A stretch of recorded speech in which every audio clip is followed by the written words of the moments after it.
that you understand your customers and where their journey is going, you can see there's a need, there's a gap, and you're servicing that gap around things like automation.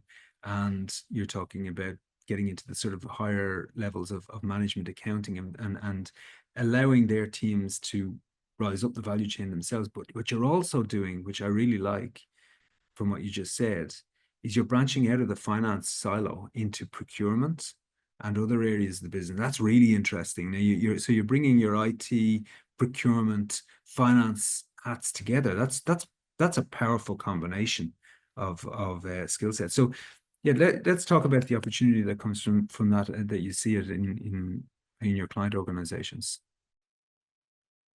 Well, absolutely. I was in the UK a few months ago, and in Australia before that, had many conversations with CFOs.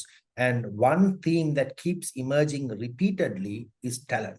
And what a challenge getting the right talent into the organizations is. As I just said, we had someone from Coventry over, and he was saying, it's always a problem.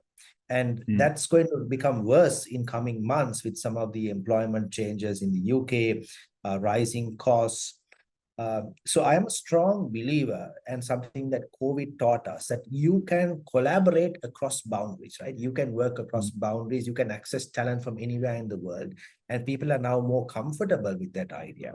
So when you have talent challenges in one area, and another thing that I feel very passionate and very strongly about is that there is, like I was saying, there's so much to be done now, so much expected from the CFO and the senior leadership in terms of predictive analysis, in terms of forecasting, increasingly complex accounting standards and compliance requirements, from ESG to so many other compliance requirements. So your onshore team should really focus on what brings the most value to the company and to the CEO. The CFO is now the principal advisor to the business. So they need that headspace. They need that time to be able to focus on the whole component of finance business partnering, on advisory services, on predictive analysis. And now Clive used a very nice term of the chief value officer. I had another good one, the chief future officer, the CFO.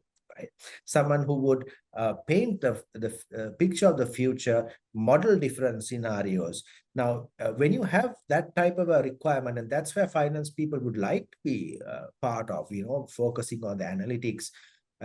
They don't really want to be bothered with the more transactional work. They don't want to be bothered. They want to have clean data coming. Right. Your comment about garbage in, garbage out, it's so important, because today we are talking of AI, data science, all of that works given you have clean, organized, structured data, right? So that's where we can help companies take care of all the routine, more repetitive functions, take care of some of the more routine activities, and give companies that headspace and give them the room to focus on what's really important.